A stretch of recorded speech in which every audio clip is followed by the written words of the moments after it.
Joining me now, first class father, Dean Cain. Welcome back to First Class Fatherhood. Thank you, Alec. Fatherhood is that's the first thing on my mind. It's like the first thing I say I am as a father. So I'm honored to be here, and congratulations to you for all your success. You've gone massive. Well, I'm lucky you're having me on now.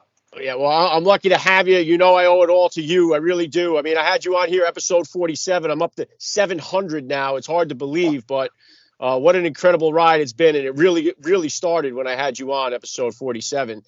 And just to start it off here, what did you think? I mean, Princeton had this unbelievable run, knocking off Arizona and then Missouri. What was your thoughts on all that? You know, the truth is, once they beat Arizona, that's a number 2 seed. You can beat anybody at that point in time. And they looked great against Missouri, and they could have beat Creighton. They should have. They were up. They could have beat Creighton, and they could be in the Final Four right now. I mean, it's entirely possible. Great run. You know, Mitch Henderson, who's the coach, was part of that '96 team that beat UCLA. I was watching that game at my house with like 3 UCLA alums, and when we scored on that back door and won that thing, I jumped up in the air and split my pants. I was wearing a suit at the time, and I split my pants, but it was worth it 100%. And so I was just as excited for these guys. It was amazing. And I'm sure, too, like for the fans, for you guys, for everybody, it was a big deal, even though that they didn't make it to the Final Four. For the players, it had to be so crushing that they got right there and they were up, like you said, in the game and couldn't. It was big where I am here in New Jersey. We had them and also had Fairleigh Dickinson, which made it one of the biggest upsets in history there. So it was a big moment for Jersey here in the NCAA. Giant one. And, you know, the truth is people don't realize also about Princeton, no athletic scholarships. None. So you got a bunch of real student athletes out there with no scholarships doing their thing. And I think had they gone one more level up, that would have been something that people sort of focused on a little more.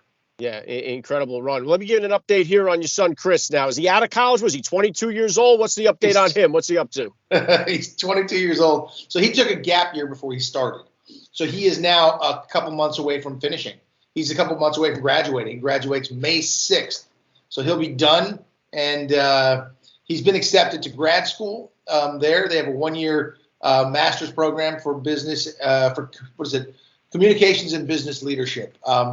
And for now, that's his plan, although I can see he's kind of waffling one way or the other. He's not sure. He's ready to get out in the world. We'll see what he decides. But he's had a great experience there. He's a grown man now. And it's a process. It's always a process. He's got his ups. He's got his downs. He gets in a little bit of mayhem, and then he's out of it, and then he's working on. That's life. But we've been talking this morning already. He's my favorite person in the world still, and there's nobody I'd rather spend my time with.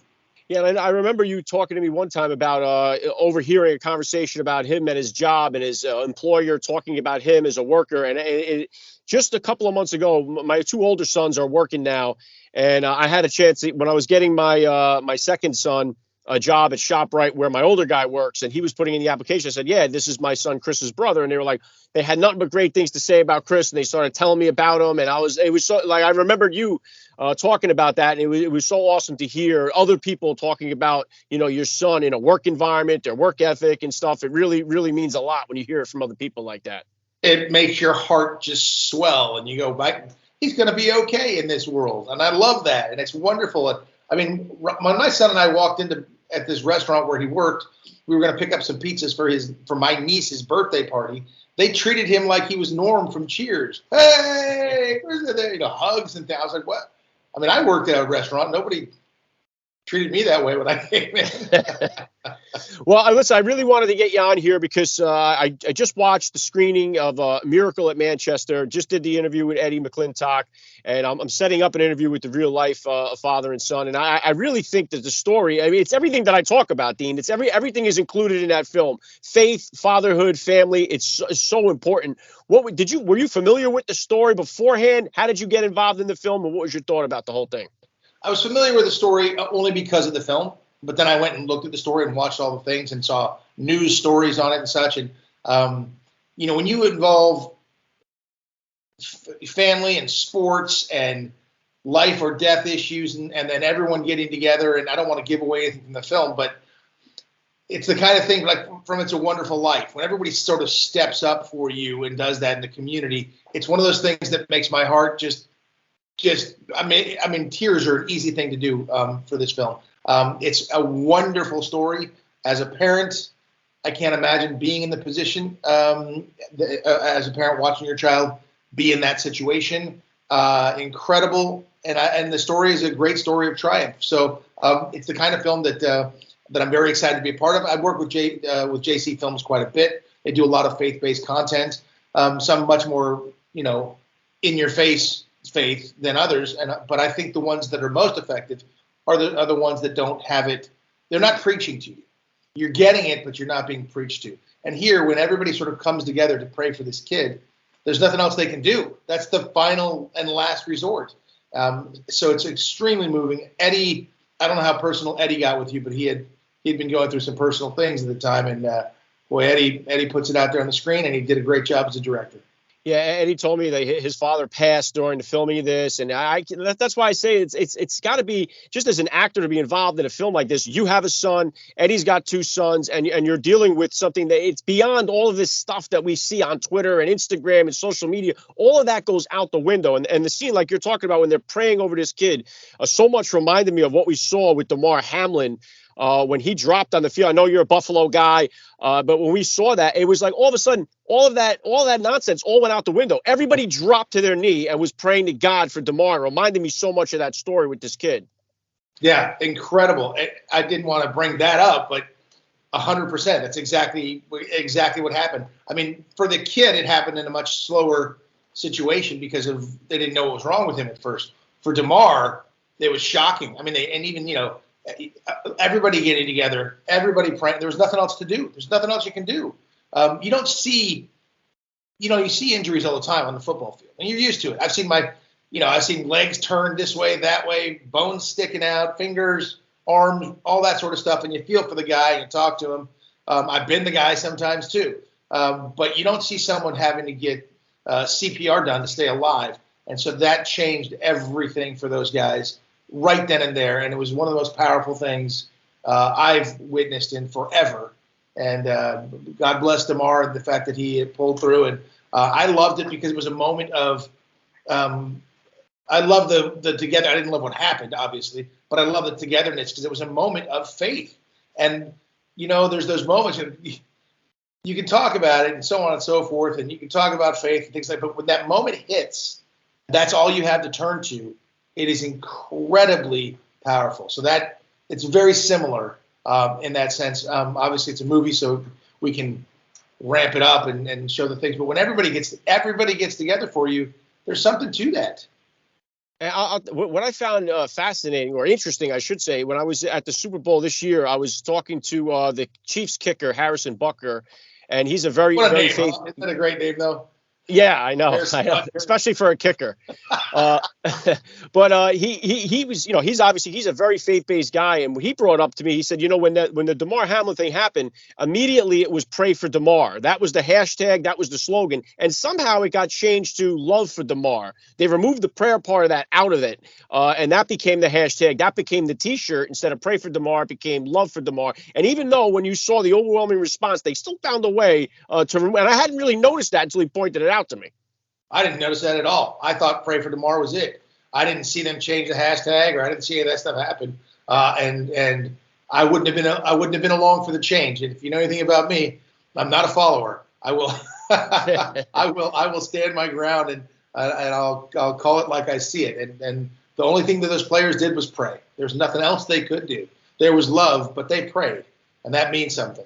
Yeah, and it was powerful, like you said. And getting back to the film there, Miracle at Manchester, I know Eddie did. He was telling me that the real dad, Richard Newman, was taking him to work. He spent a lot of time with him. Did you get a chance to be around Richard and Bryson during this film?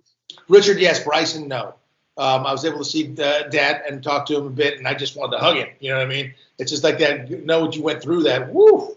But I didn't get a chance to see Bryson, so that was a bummer. But I, obviously I knew the whole story, and I watched all news reports on it, and it's just incredible. But I didn't get you're going to get a chance to speak with him, so he's not afraid to talk. I'll tell you that. Well, that's good. That's good for me. But I do know that it's so amazing how these themes like this, fatherhood, family, faith, I don't know why it can't seem to like just take off on the mainstream side of this. Why there's such a need for it in our country right now, more so than anything else. And that's why it's awesome to see these kind of films. I know PureFlex will be streaming this film, and I'm so happy to see it. But I don't know how you or like Eddie as actors, like I don't remember seeing you do that God's Snell movie with the, like how do you not get so physically attached being a father, a family man, and going through those things? Are you able to like compartmentalize this and just cut it off? I guess that comes second nature to you, or does it affect you personally? Well, sometimes it affects you. There's no doubt about it. Sometimes it can mimic what's going on in your life. There's things that are the same. And so as an actor, I mean, like Eddie's father passing, he had to play a father who was worried about his kid. There were times where Eddie broke down during film. We had to just wait while he went through it. Like he was doing it on camera and we cut, but he's still going. And we had to just give him his time to do that and grieve and go through his emotions and his process. So sometimes it helps you as an actor in a weird way. But it's making those kind of films, Twitter will blow you up. Oh my God, you make those faith films, you suck. Right. You can't do anything else. Like, but that's you're going to attack me for making faith films and feel good films and things that try to just put out positive messages. Go ahead. I mean, I don't do those things for the money. I do them for changing the culture. There's not a lot of money in those things. I wish that Hollywood would do that. And I think that there will be a time where it will happen. You got a lot of guys. You got guys like Mark Wahlberg, Chris Pratt, who are very open about their faith and want to discuss those things that really appeal to, I think, most people without a doubt. So I believe that will come about. I mean, The Passion of the Christ is one of the biggest movies of all time, and I think Mel is working on the Resurrection of the Christ now too. So we'll see if that happens. And I think there's a real place for that in mainstream filmmaking. I would love that PureFlix does what they do. I'm on, obviously, a number of those films there. God's Not Dead was sort of the movie that helped make PureFlix, which I was very proud to be a part of. And it's amazing to me. I go to Comic-Con, and it's amazing to me at the number of people who will bring up God's Not Dead. It's actually it's a very positive thing. It makes me feel a sense of, getting the message out there to people, whether or not it's the number one at the box office, which obviously it's not. It's wonderful to see those films affect people and have them tell you how much it affected them. Yeah, and I had David Wright on the show here too, talking about all that. He was really David's not afraid to talk either. Yeah, I noticed that. But it is good, and it is cool that I said. Now, I did ask Eddie this about how it was to direct Dean Cain, so I got to ask you here: what was it like to be directed by Eddie? How did he do? I ignored him completely. Like I didn't care what he said. No, Eddie was great. He was his first directorial debut, so he was trying to get it together, and he was searching through it. I had made my directorial debut for a feature film, about a year ago for a film that's going to come out soon, Little Angels. Thank God we're about to get a deal. So I'm really excited for that to get out there. We can talk about that another time, but he did a great job.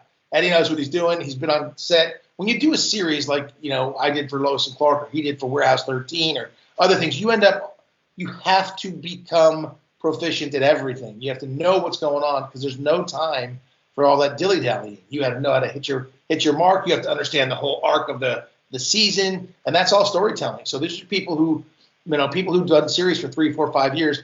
They're people I love to work with because they're total pros, and Eddie's a total pro. Yeah, very well said, Dina. And just switching gears here, I know that they recently passed this Parents' Bill of Rights through the House, which I was glad to see. And I don't understand the pushback on this and the way that they try to pivot. And I couldn't believe how many people voted against this. And it just me, like I have two kids in high school and I have 2 in grade school now. And in where I am in Jersey, they are very much pushing this whole sexual orientation and gender identity into the young classroom, the kindergarten, first, second grade. And it's mind boggling that more parents would be against it. And I don't know any parents either, no matter what way they vote. I don't find any parents that agree that it's a good idea to bring this stuff in the classroom. So I don't know why there was such a pushback about this. But what was your take on the Parent Bill of Rights? Just the fact that we have to have a Parent Bill of Rights blows me away. But I remember my son being in a class, he was a little, not disruptive, but he wasn't really paying attention. He was daydreaming, like little boys do. And they took him and wanted to put him in this, like, this I forget what resource or something like that where he had a certain teacher. No offense to her, but I didn't agree with it. I didn't like her. I was watching his progress. I was watching, and I was like, A, he didn't like her that much, and B, she wasn't doing much. So I yanked him. I knew every parent. I mean, and I knew every teacher. I knew all the administrators because my son goes there. So the idea that there has to be a parent bill of rights is insane. The idea that when I hear people say, oh, I've got a master's degree and I don't want to have parents telling me what to. You're out of your mind. That is not how it works. Parents have the ultimate say, and they should, unless they're doing something that is detrimental to their child's health or abusive or something of that nature. But otherwise, it takes a village, but it takes parents first and foremost, and teachers are part of that. I'll yank my kid out of a thing and get rid of a teacher in a heartbeat. There's bad teachers out there, and there are bad ideas out there. If people are trying to teach your children something you don't want them taught, especially about sex and gender, that's insane. So I love that there's a parents' bill of rights. It's embarrassing that there has to be, but parents are the first. I mean, who's your biggest teacher always? It's your parents, and I think it should be. And I think the idea that teachers and administrators would step in there, hide things from parents. I mean, are you insane? How a child may be going through if you're an aware parent, you're aware of your children's issues or things or where they, might be different than others, and you should be aware of it. And the idea that they could hide things from parents, or even talk about transitioning or something without the parent, that's insane. You're going to call them by different pronouns. All that stuff has no business until late high school, college, if even then. Yeah, I agree. And they never actually said they'll call it they want to ban books now, and they'll pull up some obscure book, but they don't actually say, well, this book that teaches your kid how to do oral sex is the one we're trying to keep out. Are you for that? Is that what you want in here? And it's so they always have a way, almost like I had Governor DeSantis on the podcast here, because he passed that fatherhood bill down in Florida, but he also had the bill that keeps this stuff out of the classroom. And right away, the only thing people know it as is the Don't Say Gay bill, which is nowhere in the document whatsoever. So it's they have a way of spinning it on you. Well, and they also have a complicit media. So when they put it out there, then every other commentator is calling it the Don't Say Gay bill. You repeat a lie enough, it becomes truth, and people believe it, and that's what they do. And they're really, the mainstream media has been a mouthpiece for the Democratic Party, and I don't know why they would want to do that. I don't understand it. I don't know why the Woman of the Year is a man. I don't know why they do that. I don't understand that. It doesn't make sense to me. It's not brave. It's not wonderful. I don't get it. So that kind of stuff, it boggles my brain. And we're allowing them to get away with it. I don't know any people who agree with that. Anyone, left or right. So I don't get it. And then I think we're in for a lot of this poor generation. We're going to be in for a lot of really tough stories for kids who did try to transition, found that it didn't work. The suicide rate is I think it's 40% anyway. I don't see that going down. I'm worried about, introducing these ideas to kids who at that age, especially elementary, junior high school, they're trying to figure out everything. And if you're injecting this stuff into their brain that they never even considered, I think it's a recipe for disaster, unfortunately. Yeah, and I also had the Navy SEAL that transitioned. I had Chris Beck on the show here, and he's somebody that was a Navy SEAL Team 6 guy that was going through severe PTSD, went to go see the VA doctor, and was within 1 hour of their conversation, they were prescribing him hormone changers or whatever they prescribed him, and he started to believe that this was something so they were able to convince him. And now, obviously, he's detransitioned. He's speaking out against it because he feels like he got duped. Like so many of the people who are told this is going to make your life better, very shortly they find out this has not improved my life whatsoever. But now it's too late. When you're putting kids on puberty blockers, we're talking not just like it's a sin. This is a crime what they're doing to kids, and that they're allowing it to happen. And then if you speak out against it, you're the one that's the bigot or the homophobe or the transphobe. And it's just wild to watch all this take place. And I don't know anybody that agrees with it either. Yeah, it is wild to watch that happen. But I will continue to speak out against it. And they can call me all the names they want to. Governor DeSantis did his job down there. They can call him all the names they want to. And you see these school board meetings where someone comes through and starts reading one of the books that they want to ban. And they're told, oh, you have to stop. You can't read that stuff in here. That's filth. You're like, well, this is what you're sending my 12-year-old home with. This is what they have access to. Are you out of your mind? This has no business being in the school. And they throw out different messages about this, that, textbooks change Rosa Parks' race and the blah, blah, blah. What textbook? Where? I mean, they just throw that stuff out there to think it sticks. There's a brawl going on. There's a brawl between parents and administrators who think they know better, and there's going to be a big reckoning there. There's going to be a huge reckoning with the folks that they're having transition, who are going to find out that it's not all roses and loveliness there. And I think there's going to be humongous lawsuits, and it's going to be a bumpy ride. And I feel like this is part of the reason why they've tried so hard to separate kids from their parents. I harp on the fatherless problem, but also most families, you have both parents who are together. They're both working full-time jobs, so they can't have their finger on the pulse of what's going on in the school. I've been a class parent for at least one of my kids all throughout their entire school years. And almost every single year, I'm the only father that's a class parent at all these events. And it's not because the dads don't want to be involved. It's just because they physically have too many other work to do to support the family. So that's, I think, what has led to so much of this is they've gotten the parents out of the way, and now they have direct access to do whatever they want on their kids. Which brings me to this, Dean, is because my oldest now is a junior in high school. We're starting to talk about this college thing. You're there. Your son is on the ending side of this. It's scary to me just because everyone's saying, "Oh, is your son looking at colleges?" And I'm watching millions of people in this country beg for the government to pay off their student loans. So many parents are still paying their own loans while saving for their kids to go to college. And I'm thinking, why in the world would I send my kid over this cliff that so many other kids have gone? And I'm also worried about the indoctrination that goes on in all these colleges. They come out hating America and they're anti this. They want to join all these activist groups. What was this whole process like for you? What could you say about your son's college experience? What are these concerns that you had going into it? I had the same exact concerns. He didn't want to go. He never really liked school that much anyway. But college is more than just going to class, and it's all about he goes to school in North Carolina. But it's important to pick the correct university. He goes to High Point University. High Point University is a God, family, country school. There's American flags everywhere. They discuss everything. They're patriotic as can be. So that's a whole different ball of wax there. I mean, the president, Nito Cobain, is an immigrant. He is an American success story. He's a well-known speaker. He speaks about things that we talk about here right now. And that's the kind of guy he is, and that's the kind of school it is. So even within that school, though, there were still a couple moments where I was like, your professor said what?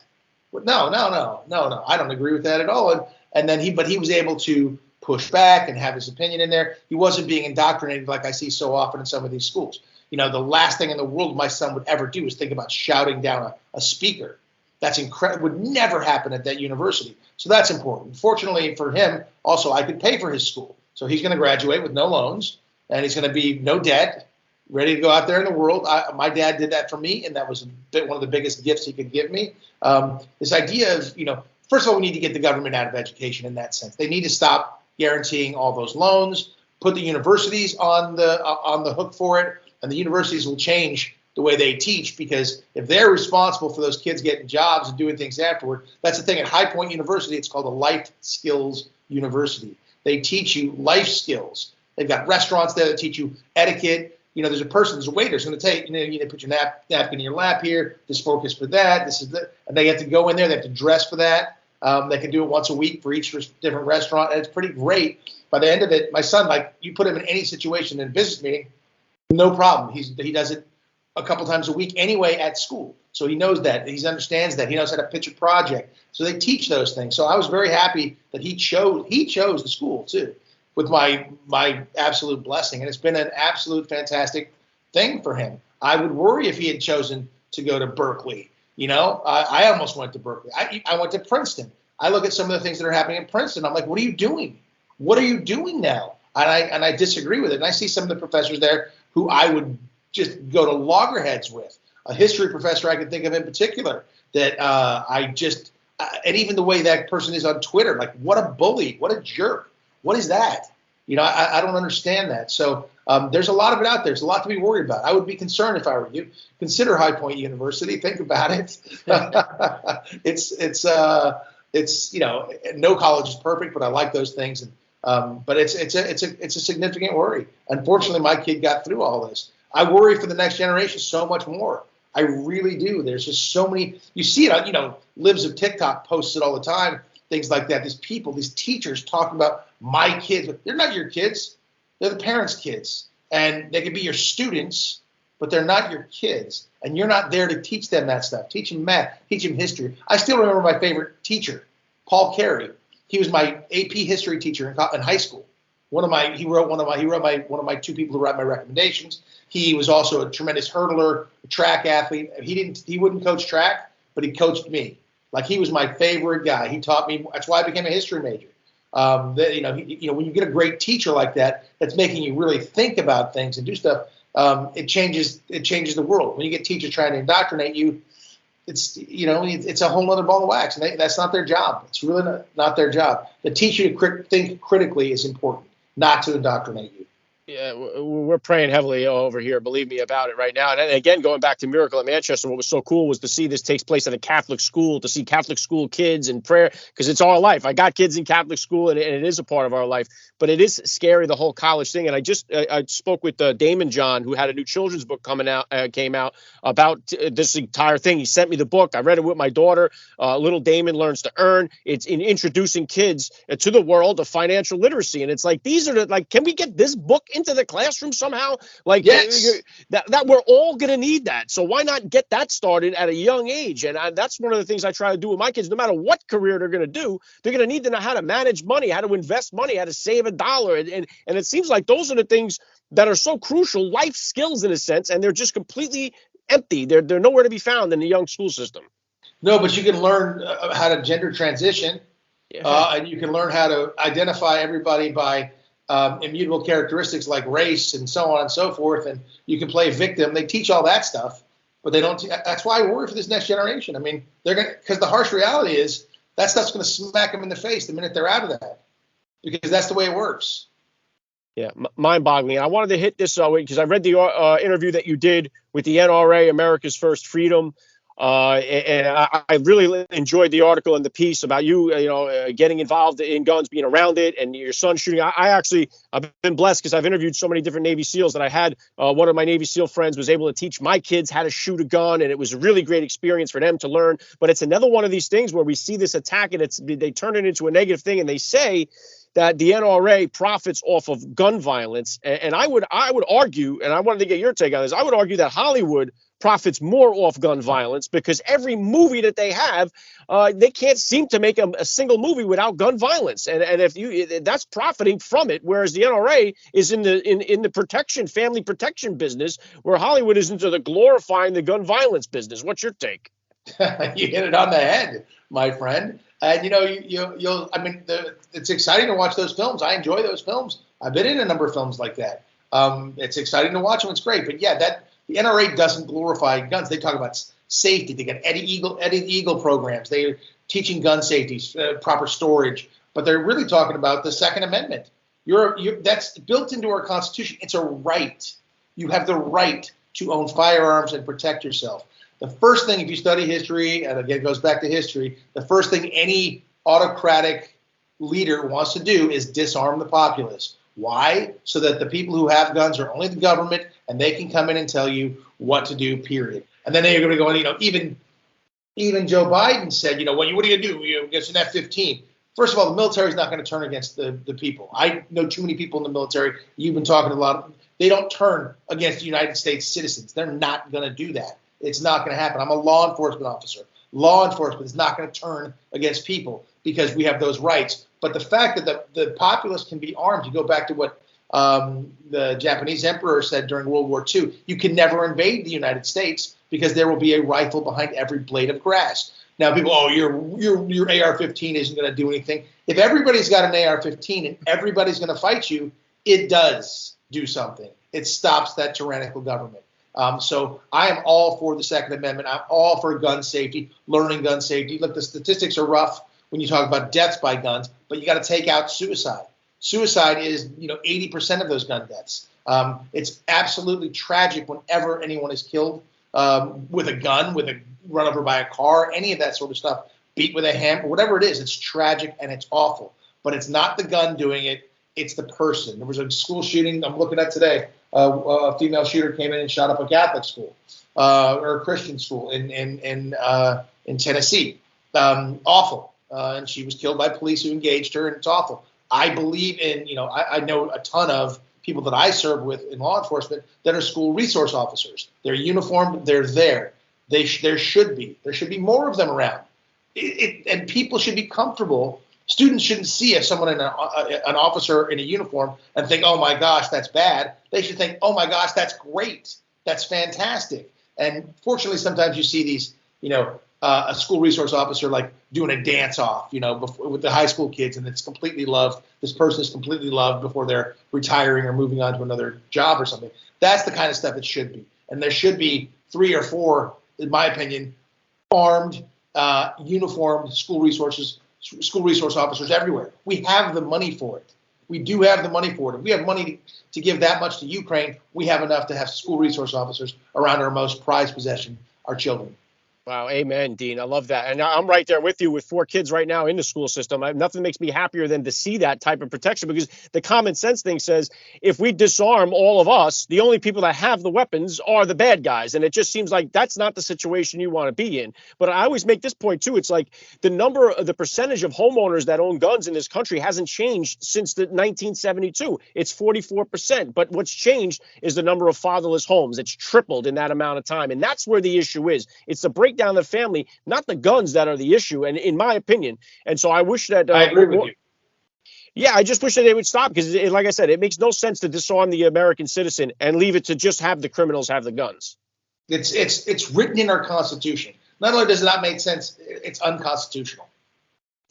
Yeah, 100%. And I wanted to get your take here too on this. I know you responded to a Jason Whitlock post here, and you got hit with a tweet that you don't identify as a Japanese American, or you don't identify as Japanese. And I'm thinking, if that had been any left-wing person anywhere, that would have been trending on Twitter, that someone came at you with that. Do you get that? I was like, that was mind-boggling to me that they would challenge you on that. What was that all about? Twitter is, listen, I love the open exchange of ideas and able to talk to anybody. But, I mean, it's always some random, anonymous troll person saying something absolutely racist and stupid. I get a bunch of crap for changing my name. I was born Dean George Tanaka. I changed my name when I was 4 years old because I got adopted by a wonderful father whose last name was Cain. Was I supposed to hang on to Tanaka, to hang on to my Japaneseness? Somebody's like, but you don't identify as Japanese. You don't eat the food, or I eat sushi just fine. But I didn't know that side of my family. What am I supposed to do? My friends, called me all kinds of, Asian names growing up. But that's one of those things that as friends, my friends are black, white, green, yellow. If you listen to myself and my good friends, one's Iranian, one's black, if you listen to us talk to each other, you'd think we hated each other, because we're all constantly sniping back and forth and making fun of each other, because that's what normal people do. Everything isn't so there's no reason to be a victim all the time. So, when I got cast as Superman, somebody commented, we wanted Superman, not Sushi Man. Now, I showed that to my brother, who is still laughing today at that, because it's so ridiculous. It is so insanely ridiculous. Somebody said it's the first time this guy's identified as Japanese. I've been open about, first of all, I don't identify as Japanese. I identify as an American, but I am, my ethnicity, my breakup, according to 23andMe, is a quarter Japanese, Welsh, Irish, English, some French. I mean, that's what it is. That's what my makeup is. Whether I jump up and down about, wave the rising sun flag or not, I mean, that's insanity. So I never got offended by the term nip ever. I mean, to the point where, like, my good buddies we would be sitting around somewhere and they'd see a very, very Asian guy and they'd tap me and they'd go, Dad, like stuff like that. I mean, because you have to have a sense of humor about that. Not having a sense of humor about that is crazy, because you've worked your problems out. I was blessed and fortunate to be adopted. Love my dad to death. He is the biggest influence in my life. Not my biological father. He passed away. I never had any contact with him. I don't like the kind of man he was. Instead, I got a wonderful role model who raised me. But then it's just so stupid to like this whole like, let's identify everybody by their race and all that stuff is just, and that's like a positive thing now. It's literally the opposite of what we were taught growing up, not seeing color, not caring. My two godkids are half black, half white. And if anybody says anything to them about, I'm like, laugh at it. If they hear anything, I'm like, no, laugh at it. Because it's ridiculous. You're no different than anybody else in any way, shape, or form. By the way, their hair and their skin are like to die for, crazy, perfect. It's awesome. But I mean, the fact that someone wants to pick on them for that, I get picked on all the time for being of Japanese descent, looking Asian, and when people get mad or not identifying enough as Asian or whatever it is, or for coloring my hair, which I don't do, by the way.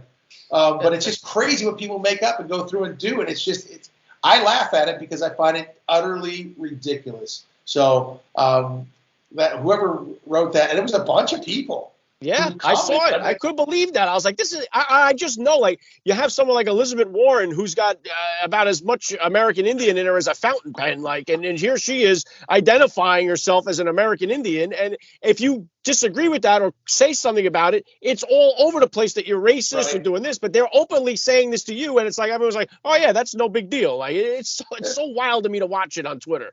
It's a double standard and it's ridiculous. I also came back as 3.2% or 2.3% Ashkenazi Jew. Then my one buddy, who's very, very Jewish, I told him, I go, hey, I think 2.3% Ashkenazi Jew, which is, by the way, Elizabeth Warren was like 0.001%. Something. So I was like, I go, and he goes, oh, I knew it. Now I can tell you the secrets. It's just you have to giggle at that stuff and laugh at it and embrace it. But when you use it as a political tool, like Elizabeth Warren did, because she had high cheekbones, come on.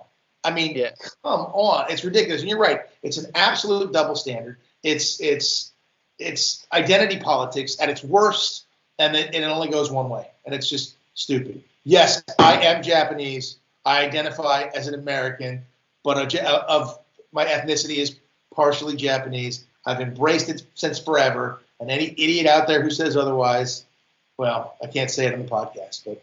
Yeah, unbelievable. So I'm watching all that stuff take place, and it's just comical to me. I could talk to you all day here, but let me wind this down. Obviously, the Miracle at Manchester streaming on Pure Flix. It seems like your IMDb profile, you got so many things going on. I don't know how you keep up with all the work that you got, but what's the next thing dropping? I know you mentioned it before. What's the next ones coming out for you this year?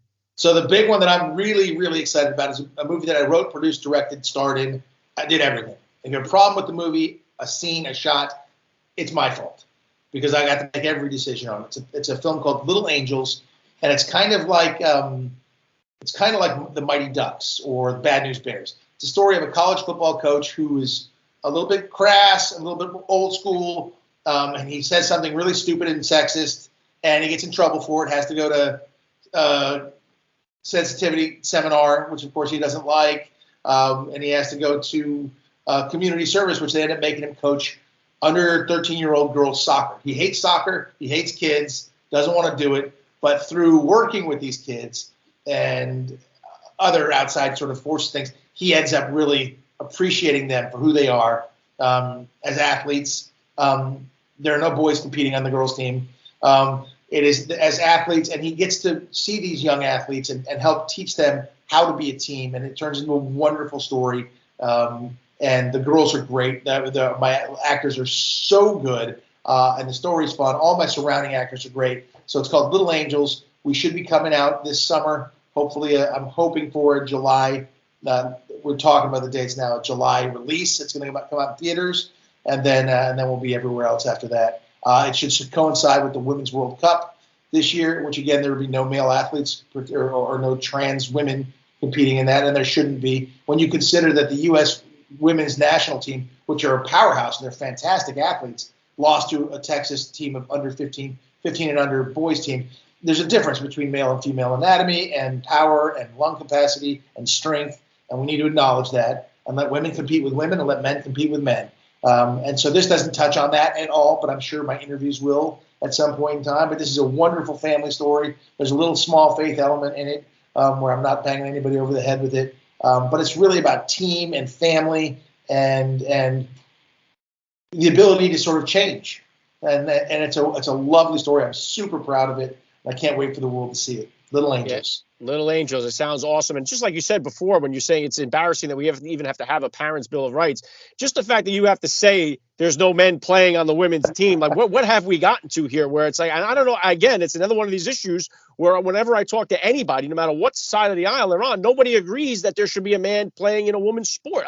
So where are all these people? I only see them on TV. I never see these people in real life that think, oh yeah, but my son should be allowed to play on the girls' team. I don't get it. Where are all these people? They're sitting in some administration position quietly behind the scenes. There's Sam Brinton, the guy who steals all the nuclear guy who steals all the luggage, and wears it. Yeah. That guy. There's folks like that, or that Admiral Rachel Levine, who is, the number 2 person in Health and Human Services, or whatever that is. There's those types of folks. Those are the people that are doing that. I don't get. She's not Woman of the Year. I don't care what you say. Rachel Levine is not Woman of the Year. Not and Leah Thomas is not the female athlete of the year in NCAA. No way. That stuff is just there. But there are people in administrative positions up there who are making those decisions, and then there's a mainstream media that supports it, and then we all have to sort of eat it. Well, I'm not swallowing that. It ain't happening. I will speak out against it till I'm blue in the face. Yeah, I think you should, and I'm glad that you do, because it doesn't. And again, I can't believe that more women aren't just up in arms over this. I mean, it's really going to destroy female athletics. Yeah, 100%. Have this open division, everybody compete against everybody. Great, there will be no female athletes. And Serena Williams or Venus Williams, I forget which Williams sister it was, one of the greatest tennis players of all time, female tennis players, said, "I can't. There's no way I could compete against the men. There's no way. They're just stronger and faster and." That they have better lung capacity. There's no way. She said it openly. Now, what more do you need than that? You take the top level women athletes, they'll say, no way do I want to compete against top level male athletes. There's no chance. When they have in the Olympics, they have the mixed, like 4x400. You'll see that, the mile relay, you'll see that happen. And then sometimes there'll be a female athlete running against the male athlete. Looks like she's going backwards, and she's world class. Because these guys can just fly. At the top level, there's no competition. But even with youth sports, Dean, like, my daughter now is playing soccer. Like you have like a 4-year-old, 5-year-old. It's always co-ed because they're all at the same level. They're 4-year-old, 5-year-old. Once you get 6 and then 7, 8, they separate. It's 7-year-old boys, 7-year-old girls, 8-year-old boys, because now the levels are complete. And your daughter would be getting smoked in these games, so it wouldn't be fair. So they separate them for a reason. And it's just amazing that we're even talking about stuff like this. How far we have fallen. Even when I was at the Super Bowl this year, they have the bathrooms and the male, female, gender neutral. Like who are using this gender neutral bathroom? What woman wants to go share a bathroom with a man? I'd go in there in a pinch, but right. That's what would happen, right?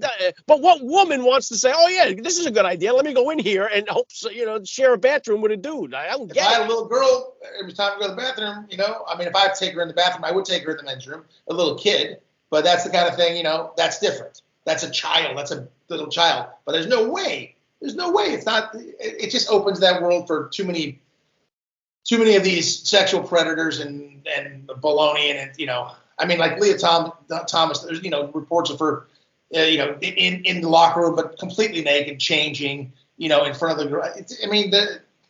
There's something going on there that ain't right, and that we shouldn't be having this conversation. It's ridiculous. And I think it's I think it's one of those pendulum things. We've gone so far to the side, and we all are looking at it and going, "This is ridiculous. Let's have some common sense. Let's have some decency, and let's create boundaries." Yeah, it is, and I have, like I said, my daughter's 8, and I couldn't even imagine this happening where there's a guy using the same bathroom. To me, I don't know. Enough on it, but let me move it on here. I've kept you almost an hour. Let me get you. I know I've hit you with this a few times before, but let's see what you got for us today. Last thing I'll hit you with, I love to ask all the dads, what kind of advice do you have for that new dad or for that about to be father who's out there listening? Well, I tell you, patience is the key. Patience is number one, because you'll be tried so many times. You get frustrated, you get angry. Patience, because a harsh word from a dad. I've seen it where I was a little too quick with my kid, and I just saw his whole face drop and his heart break. And tears come down and you're like, oh my gosh, and you have to be able to be patient with yourself as a parent too. Know that you're not going to be perfect, but try to be patient with your children, be patient with yourself. And know that you're going to make mistakes, but be there, be in their lives, know their friends, play video games with them, whatever they're doing, be with them. That's the best thing you can do as a parent, is be there and be with them. My son knows. I mean, he woke me up this morning because he's in the East Coast. He wakes me up. Oh, sorry, Dad, are you sleeping? I'm like, yeah, it's freaking 7 o'clock in the morning. I don't have to go to work today. Why wouldn't I be asleep? I'm sleeping beautifully. He's like, oh, I'm sorry. I'm like, no. Now that you're on the phone, I'm happy. I just want to talk to you. That's it. But he knows that I'm there for him whenever. My phone rings. I have one. It never rings. It's always on silent, except one. You can program it so one can go. Only he can call me at any point in time, and that's it. I'm there. I'm there for him. So as a parent, I say be there. That's number one. Wow, awesome. I love the message. It's an honor as always, Dean. I love what you stand for and what you do and who you are. Honored to know you, and thank you for giving me a few minutes of time or your time here on First Class Fatherhood. The feeling is completely mutual, my friend. Continued success.